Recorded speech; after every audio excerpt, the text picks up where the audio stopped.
Hello everyone, कैसे हैं आप सभी। मैं आज फिर से आपके लिए एक नया सेशन लेकर आई हूँ पीवाईक्यू का। तो आज फिर से हम पीवाईक्यू करेंगे। आई होप आपको लास्ट जो सेशन था, हमारा प्रीवियस सेशन था, वहाँ से आपको अच्छे से समझ में आ गए होंगे सारे क्वेश्चंस जो मैंने आपको समझाए थे। तो प्लीज़ अगर कुछ समझ में ना आए तो आप कमेंट कर सकते हैं मुझे, ठीक है बेटे। जितने भी स्टूडेंट्स हैं मुझे कमेंट कर रहे हैं, मुझे मोटिवेट कर रहे हैं। Thank you so much to all of you. ऐसे ही आप कमेंट करते रहिए, पढ़ते रहिए। कुछ डाउट्स हो तो आप मुझे पूछ सकते हैं, ठीक है, कमेंट सेक्शन में। तो आज भी मैं आपको कुछ एक ऐसे ही पीवाईक्यू करवाऊंगी और बीच में कुछ एक टर्म्स इंपॉर्टेंट जो एग्ज़ाम के पीवाईक्यू में आपके पेपर्स में हमेशा आती हैं वो मैं बताऊंगी। आप साथ साथ में नोट करते रहिए, ठीक है। तो चलिए शुरू करते हैं अपना पहला क्वेश्चन। हमारा फर्स्ट क्वेश्चन है, according to Cummins interdependence hypothesis which of these are interdependent on each other. अब ये कह रहा है कि ये जो एक क्यूमिन्स है, इंटरडिपेंडेंस का हाइपोथेसिस है, जो ये कह रहा है कि इनमें से किस पर ये डिपेंड करती है। देखिए, सबसे पहले तो मैं आपको बता देती हूँ कि क्यूमिन्स इंडिपेंडेंस हाइपोथेसिस क्या होती है। ये एक तरह की एक एबिलिटी होती है, एबिलिटी जो बताती है कि आपकी लैंग्वेज जो फर्स्ट है वो कितनी डेवलप है। डेवलपमेंटल एबिलिटी के बारे में आपको बताती है, ठीक है। कि आपने जो आपकी फर्स्ट लैंग्वेज है वो उसको सीखा, और जब आप फर्स्ट लैंग्वेज के बेस पर ही सेकंड लैंग्वेज को सीखते हो, लर्न करते हो, वही आपकी क्यूमेन इंटरडिपेंडेंस हाइपोथेसिस है, ठीक है। आया समझ में। यानी कि जब एक भाषा में सीखी गई, कोई भी हमने एक भाषा सीख ली, यानी कि हमने अपनी मदर टंग सीख ली, फर्स्ट लैंग्वेज सीख ली, इसमें जब हम अपनी जो हमारा एकेडमिक परफॉर्मेंस है, यानी कि शैक्षणिक जो हमारी गतिविधियां हैं, जो हमारी एजुकेशन है, उसको सीखा, और फिर जो हमारी लैंग्वेज की उससे एबिलिटी आई, जो हमारी लैंग्वेज की प्रोफेंसी आई, वो दूसरी भाषा में ट्रांसफ़र हुई, ठीक है। यानी कि फर्स्ट मैंने बस इतना समझ लीजिए कि फर्स्ट लैंग्वेज के बेस पर जब आप सेकंड लैंग्वेज को डेवलप करते हो, बीच में जब आप इसकी हेल्प लेते हो, ठीक है। हेल्प, एबिलिटी, प्रोफेंसी, ठीक है, ये की टर्म्स हैं इसकी, ठीक है। अब आपको आंसर पता चल ही गया होगा। मैं एक बार आपके ऑप्शंस पढ़ देती हूँ। Reading and writing in second language, basic interpersonal skills in first and second language, comprehension and production in second language, cognitive academic proficiency in first and second language। ठीक है, अभी बताया मैंने कि जो ये इंटरडिपेंडेंस हाइपोथेसिस है, ये आपकी लैंग्वेज फर्स्ट और लैंग्वेज सेकंड, यानी कि फर्स्ट पर डिपेंडेड है आपकी लैंग्वेज सेकंड। अगर आपकी स्किल, आपकी एबिलिटी आपकी मातृभाषा में, आपकी फर्स्ट लैंग्वेज में सही से डेवलप है, तो आप सेकंड लैंग्वेज को भी अच्छे से विकसित कर पाओगे, वो लर्निंग कर पाओगे लैंग्वेज की, ठीक है। तो आपका राइट आंसर हुआ 4। चलिए अगले ऑप्शन पे चलते हैं, अगले क्वेश्चन पे चलते हैं। अगला क्वेश्चन है, which of the following does not justify starting reading skills with words and short stories text instead of letter and alphabets. देखिए, यहाँ पर इसने नहीं पूछा है डज नॉट जस्टिफाई, ये कह रहा है कि रीडिंग स्किल में जब हम या कोई स्टूडेंट या कुछ भी, कोई भी व्यक्ति वर्ड्स और शॉर्ट स्टोरी से रीडिंग स्किल को जस्टिफाई करता है, लेकिन उसके अलावा लेटर को और अल्फ़ाबेट, ये चीज़ें उसमें नहीं होती, उसको जस्टिफाई नहीं करेगा। तो इसमें से कौन सा ऑप्शन आपका राइट ऑप्शन होगा, ठीक है। बताइए कौन सा ऑप्शन इसमें आपका राइट ऑप्शन होगा। देखिए, इसमें ये बता रहा है कि वर्ड्स और शॉर्ट स्टोरी, जितनी हम बच्चे को वर्ड्स देंगे, जितनी शॉर्ट स्टोरीज बच्चे के सामने रखेंगे, उससे बच्चे की रीडिंग स्किल बढ़ेगी, है ना। रीडिंग स्किल के क्या करेंगे हम, बहुत सारे टूल एंड टेक्निक्स और बहुत सारी हम मेथडोलॉजी यूज़ करते हैं, जिससे कि बच्चा रीडिंग स्किल अच्छे से इंप्रूव करे। क्योंकि जो रीडिंग स्किल है, रीडिंग स्किल जैसे बच्चे ने लिसनिंग करी, फिर बच्चे ने स्पीकिंग करी, फिर रीडिंग और फिर राइटिंग, क्योंकि ये सारी एक दूसरे से इंटरलेट करती हैं। लिसनिंग करेगा तभी बच्चा बोलेगा, बोलेगा बच्चा तभी पढ़ेगा, क्योंकि पढ़ना सबसे ज़्यादा मैटर करता है बच्चे का बोलने पे। आपने देखा होगा कि जैसे बच्चे स्कूल में गए, स्कूल में जाने के बाद बच्चा टीचर को सुन रहा है, लिसनिंग कर रहा है, टीचर क्या कर रही है, उसको कविताओं और कहानियों के माध्यम से बच्चे में स्पीकिंग स्किल का डेवलपमेंट कर रही है। और जैसे बच्चे की स्पीकिंग स्किल डेवलप हो जाएगी तो बच्चा रीडिंग करेगा। रीडिंग कैसे करेगा? शुरू में पिक्चर्स के जरिए, स्टार्टिंग में पिक्चर्स देखेगा, जैसे कि A for apple, B for ball, C for cat, pictures को देखेगा। फिर उसके बाद वो अल्फ़ाबेट्स को देखना शुरू करता है और फिर अल्फ़ाबेट को देखकर फिर इनको जोड़ जोड़ कर पढ़ना शुरू करता है। ये रीडिंग स्किल है बच्चे की, ठीक है। तो इसमें पूछा गया कि जो शब्द हैं और जो शॉर्ट स्टोरीज़ हैं, जो कहानियाँ हैं, उनको पढ़ना सिखाना है। लेकिन इसमें से कौन सा उसको जस्टिफाई नहीं करता, जिसमें लेटर भी नहीं है और अल्फ़ाबेट, आपके जो अल्फ़ाबेट्स हैं वो भी नहीं है। ऑप्शन देखिए, words and text are more interesting but letters are not. Second option है, separate letters are more difficult to memorize than other words. Beginner reading can focus better on bigger unit than smaller unit. Words and text create meaningful associations with letters fail to do. ठीक है। अब देखिए, अब justify नहीं करना, यानी कि justify नहीं करना यानी कि हमने इसमें बताना है कौन सी जस्टिफाई नहीं करती, ठीक है। वर्ड्स और text are more interesting but letter are not, ये बिल्कुल सही कह रहा है ये कि शब्द और टेक्स्ट जितनी लाइनें होंगी वो इंटरेस्टिंग होती हैं। एक लेटर से कैसे बच्चे को पढ़ाओगे, क्योंकि छोटा बच्चा है। अब एक लेटर बोल रहे हो, ए फॉर एप्पल, आगे कुछ नहीं बोलोगे, पूरा सेंटेंस बच्चे को सिखाओगे तब बच्चा इंटरेस्ट लेता है। सेकंड है, separate letters are more difficult to memorise than words. अब अलग अलग लेटर करके आप बच्चे को पढ़ाओगे ना, वो मेमोराइज करना बड़ा डिफिकल्ट होता है। तभी जब बच्चे की ये जो आपकी अर्ली स्टेज होती है, 1 to 5 की स्टेज होती है, इसमें बच्चा जब इंग्लिश सीखता है तो बहुत सारे वर्ड्स को सिखाया जाता है। या फिर जब बच्चा वर्ड्स को बोलना सीखता है, वर्ड्स की प्रोनाउंस करना सीखता है, वर्ड्स को रिकॉग्नाइज करना सीखता है, तो बच्चा क्या करेगा, हम उसके राइमिंग वर्ड से सिखाते हैं। बहुत सारे टीचिंग मेथड्स एंड टूल्स होते हैं बच्चे में स्किल को डेवलप करने के लिए। जैसे कि मान लीजिए हमने बच्चे को सिखाना है कि हमने एक वर्ड सिखाना बच्चे को, जैसे कि हैट। अब टीचर क्या करेगा, हैट से रिलेटेड इससे साउंड को सेम आने वाले वर्ड्स को प्रोनाउंस करेगा, हैट, रेट, मैट, बैट, तो बच्चे की फ्लुएंसी बनेगी, ठीक है। तो सेपरेट लेटर अगर आप इसके अलावा बच्चे यूज़ करोगे तो वो बहुत डिफिकल्ट होगा मेमोराइज करना शब्द के बजाय। Beginner readers can focus better on bigger unit than smaller unit. ये कह रहे हैं कि जब बिगनर होगा ना, जो स्टार्टिंग बच्चा लर्न कर रहा है, जो बच्चा सीख रहा है, लर्निंग स्टेज में है, कि वो बड़ी बड़ी यूनिट्स को ज़्यादा इजीली सीख पाएगा। ये तो गलत है, बड़ी यूनिट्स को थोड़ी सीखेगा, स्मॉलर यूनिट्स को बच्चा सीखेगा धीरे धीरे। हम क्या करते हैं, हम पार्ट टू होल चलते हैं, है ना, पार्ट टू होल चलते हैं, यानी ना कि होल टू पार्ट चलेंगे। तो ये वाला हमारा जो थर्ड ऑप्शन है ये राइट हुआ। फोर्थ ऑप्शन भी देख लेते हैं, words and text create meaningful association with letters fail to do. ठीक है, ये कह रहा है कि वर्ड और जो टेक्स्ट हैं वो एक मीनिंगफुल एसोसिएशंस है, एक मीनिंगफुल वर्ड को क्रिएट करेंगे, लेकिन जो लेटर है वो अच्छे से नहीं कर पाएगा। ये भी गलत है, ठीक है। तो थर्ड ऑप्शन हुआ आपका सही। चलिए अगले पे चलते हैं। विच of the following is linguistically correct about language and dialect. ये कह रहा है कि आपका जो लिंग्विस्टिकली जो लैंग्वेज है वो डायलेक्ट है। कल बताया था ना, डायलेक्ट क्या होती है, आपकी उपभाषा, यानी कि आपकी बोली, ठीक है। इन दोनों में क्या चीज़ करेक्ट है? फर्स्ट ऑप्शन है, language have their own script but dialect do not have their own script. ये कह रहा है कि आपकी जो लैंग्वेज है, लैंग्वेज की तो स्क्रिप्ट है बट आपकी डायलेक्ट की कोई स्क्रिप्ट नहीं है। अगला ऑप्शन है, there is no well defined linguistic difference between language and dialect. ये कह रहा है कोई वेल डिफाइंड है, कोई वेल डिफाइंड नहीं है लिंग्विस्ट, ये आपकी लैंग्वेज और आपकी डायलेक्ट कि दोनों ही सेम है, ये सेम बता रहा है। थर्ड ऑप्शन है, language have written literature but dialects are only based on oral tradition. ये कह रहे हैं जो लैंग्वेज है ये लिटरेचर में लिखी जाती है बट डायलेक्ट क्या है, वो ओरल ट्रेडिशन पर बेस है। ऐसे तो नहीं है, है ना। Language and dialects are linguistically different but geographically.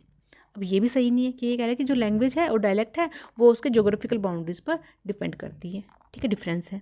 तो आप बताइए ऑप्शन कौन सा सही होगा, क्योंकि जो हमारी लैंग्वेज है और जो हमारी डायलेक्ट है ये दोनों सेम सी ही हैं, क्योंकि हमारी जो भाषा है, भाषा में से ही हमारी बोली निकली हुई है और कहीं ना कहीं भाषा पर ही हमारी बोली डिपेंड करती है। तो दोनों की दोनों चीज़ें हैं जो वो बहुत सिमिलर हैं, ठीक है, वो दोनों एक दूसरे को वेल डिफाइंड करती हैं। तो हमारा ऑप्शन वेल डिफाइंड नहीं करती हैं, ठीक है। तो हमारा ऑप्शन होगा there is no well defined linguistic difference between a language and dialect. तो दोनों के बीच में कोई ज़्यादा डिफरेंस नहीं है, ठीक है। ऐसे ही हमारी लैंग्वेज है और ऐसे ही हमारी बोली है या हमारा डायलेक्ट है, ठीक है। चलिए अगले ऑप्शन पे चलते हैं। वीरा इज 7 month ओल्ड इन्फेंट। जो वीरा है एक 7 महीने की एक नवजात बच्चा है। She is now making vocalisation that combine consonants and vowels. She is communicating using which of the following। अभी वीरा 7 month की बच्ची एक, ठीक है। अब ये कह रहा है कि उसने बोलना शुरू किया, वोकलाइज साउंड निकालने शुरू करी, और वो साउंड किस कम्बिनेशन की है, कॉन्सोनेंट प्लस वावल की साउंड उसने निकाली है। तो आपको बताना है इसमें से कौन सी। तो ये देखिए, ये आपके लैंग्वेज एक्विजिशन का प्रोसेस है कि भाषा अर्जन बच्चा कैसे करता है, भाषा अर्जन बच्चा कैसे करेगा, भाषा को अर्जित कैसे करेगा। ये एक स्टेज है। मैं आपको एक बार इस स्टेज के बारे में पूरा बता देती हूँ अच्छे से कि क्या स्टेज है। अगर आप नोट करना चाहो तो इनको नोट भी कर सकते हो। देखिए, मेनली स्टेजेस हैं आपकी। फर्स्ट स्टेज है, सबसे पहले आएगा क्राइंग। एक मिनट, स्टेज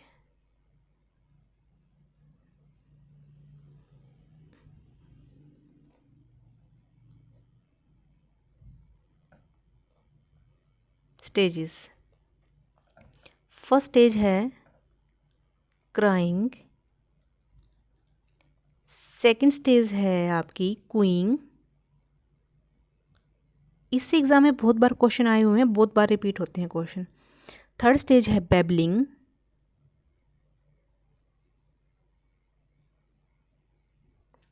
ठीक है, आपकी फोर्थ स्टेज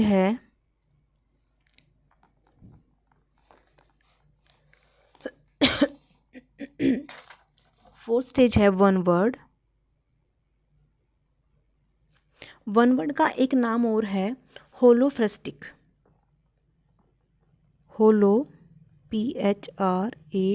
PHRASTIC, होलोफ्रेस्टिक। इसको वन वर्ड स्टेज को होलोफ्रेस्टिक स्टेज भी बोलते हैं। फिफ्थ स्टेज है आपकी टू वर्ड, और सिक्स स्टेज है आपकी टेलीग्राफिक।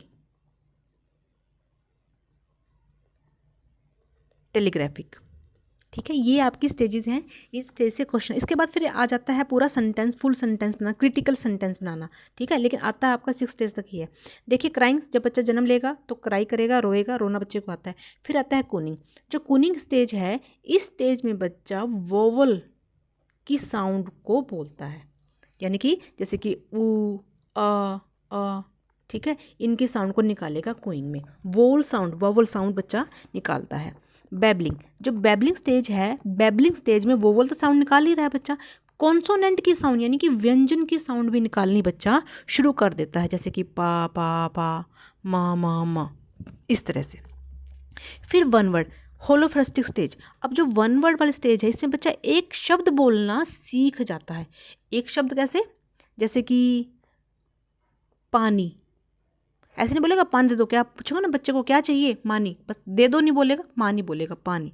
ठीक है, कहाँ जाना है, बाहर, ऐसे बोलेगा। ठीक है, एक वर्ड बोलना बच्चा शुरू करता है। फिर टू वर्ड की स्टेज आती है, जैसे कि टू वर्ड में क्या आएगा कि पानी दे दो, खाना खाना, इस तरह से दो वर्ड बच्चा बोलता है, क्योंकि बच्चे का सीक्वेंस से ही रहता है सीखने का। अब आपने ना एक पोइम सुनी होगी, थोड़ा लेक्चर लंबा तो हो रहा है बट फिर भी बताना मैं चाहूँगी कि आपने भी एक कविता याद करी होगी हमेशा से ही कि Johnny Johnny yes papa, eating sugar no papa. अब देखना, छोटा बच्चा होगा ना जो वन वर्ड की स्टेज में, या 1 साल से 1.5 साल तक का बच्चा, देखना आप बोलोगे ना जोनी जोनी, वो आगे से बोलेगा यस पापा। वो सिर्फ 2 शब्द बोलता है, आगे के वर्ड उसको आते हैं जोनी जोनी, लेकिन वो बोलता नहीं है। आप बोलोगे जोनी जोनू, जोनी जोनी, आगे से बोलेगा यस पापा। आप बोलोगे ईटिंग शुगर, वो बोलेगा नो पापा, यानी कि 2 वर्ड, वो वहाँ पर 2 वर्ड बोलता है। ठीक है, फिर आता है टेलीग्राफी एज। टेलीग्राफी एज में बच्चा एक कंप्लीट सेंटेंस को बनाना शुरू कर देता है। ठीक है, ये स्टेज से हमेशा क्वेश्चन आएंगे। अब आप देख लीजिएगा, इस क्वेश्चन का आंसर आपके इस क्वेश्चन में ही आपको मिल जाएगा। ठीक है, और एक बेबलिंग जो एज है, इसका एज ग्रुप है 6 मंथ, 6 महीना। ठीक है, 6 मंथ। चलिए आ जाते हैं क्वेश्चन की तरफ अपना।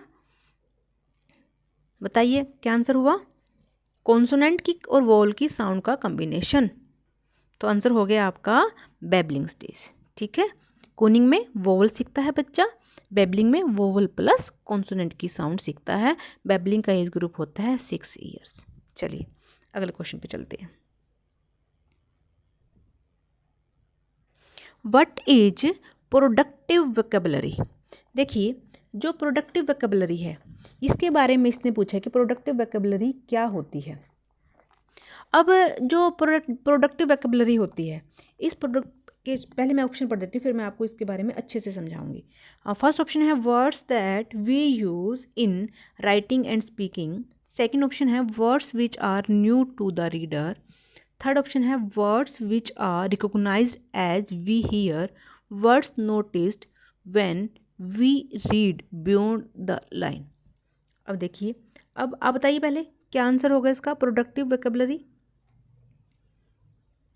अब देखिए, जो प्रोडक्टिव वोकैबुलरी होती है, वो प्रोडक्टिव वोकैबुलरी हमेशा हमारी लेखन व मौखिक पर काम करती है। ठीक है, वो वोकैबुलरी में हमेशा या तो हम लिखेंगे उससे या बोलेंगे। वही प्रोडक्टिव वोकैबुलरी जहाँ जिस वोकैबुलरी का जिन शब्द, वोकैबुलरी होते हैं शब्द, वर्ड्स, कि आपके डिक्शनरी में, आपके माइंड में कितने वर्ड्स हैं, कितना शब्द भंडार है, और वो शब्द भंडार ही आपको लिखने में और बोलने में आपकी हेल्प करता है। ठीक है, तो वही प्रोडक्टिव वोकैबुलरी है, वो प्रोडक्टिव वोकैबुलरी ही आपकी हेल्प करती है। क्योंकि देखिए, जब हम बच्चे को ना स्किल सिखाते हैं LSRW वाली, इस स्किल में हमेशा जितना बच्चे के पास वर्ल्ड वोकैब होगा, शब्द भंडार होगा, बच्चे की स्पीकिंग स्किल उतनी ही ज़्यादा अच्छी होगी। आपने देखा होगा बहुत बार कि कुछ एक बच्चों को तो ना नॉलेज पूरी है, किसी कोई भी टॉपिक दे दिया, उस टॉपिक की नॉलेज पूरी है, लेकिन आप उसको बोलने के लिए बोलोगे ना, बोलने के लिए वो उसे बोल नहीं पाएंगे। ये बोलेंगे कि जी हम बोलेंगे नहीं, हम लिख देंगे। यानी कि उनको बोलने में हिचक महसूस होती है, बट वो लिख देते हैं उस चीज़ को। ठीक है, उसे ही बोलते हैं प्रोडक्टिव वोकैबुलरी, ऐसी वोकैबुलरी जो हम लिखने में और बोलने में यूज़ करते हैं। ठीक है, तो आपको अब आंसर पता चल ही गया होगा। फर्स्ट ऑप्शन ही हमारा इसका आंसर है, that words we use in writing and speaking. चलिए अगले क्वेश्चन पे चलते हैं।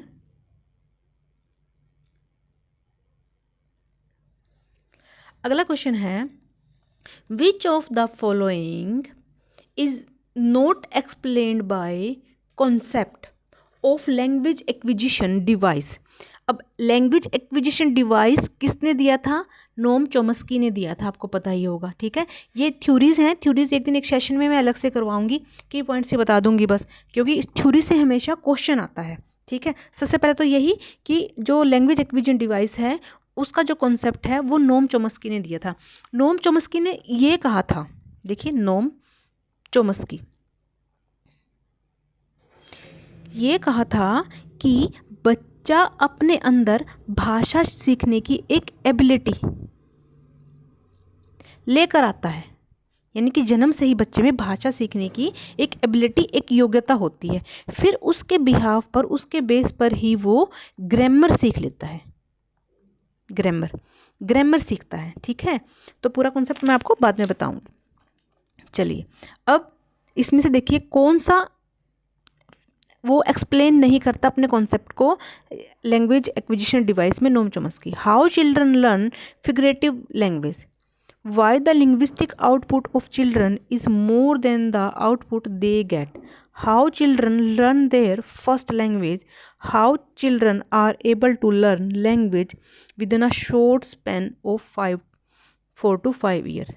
देखिए इसमें बोला गया कि जो लैंग्वेज है बच्चा वो इनेट है, इनेट यानी कि जन्मजात है, जन्मजात बच्चा भाषा सीखने की एबिलिटी लेकर आता है, ठीक है। और वो जैसे जैसे एज बढ़ेगी और इन्वायरमेंट आएगा उसमें बच्चा फर्स्ट लैंग्वेज सीखेगा। वो जो 4 to 5 ईयर्स का हो जाएगा तो उसका जो बोलने का स्पैन है, लैंग्वेज सीखने की एबिलिटी है, वो ज़्यादा डेवलप हो जाती है। बट जो नोम चॉम्स्की है उसने लर्निंग फिगरेटिव की बात नहीं करी है, फिगरेटिव लैंग्वेज की बात नहीं करी है, तो हमारा ऑप्शन होगा फर्स्ट। ठीक है, चलिए आज के लिए फिर इतना ही काफ़ी है, फिर लंबा सेशन हो जाएगा नहीं तो। अगर आपको कुछ इसमें समझ ना आया तो कमेंट सेक्शन में कमेंट जरूर कर दीजिएगा और मुझे बताइएगा कि आपको ये सेशन कैसा लगा। कहीं कोई मिस्टेक होगी तो वो भी बताइएगा, ठीक है। और आप सब बच्चे ऐसे ही कमेंट करते रहिए, पढ़ते रहिए, मुस्कुराते रहिए। Thank you, bye bye, take care.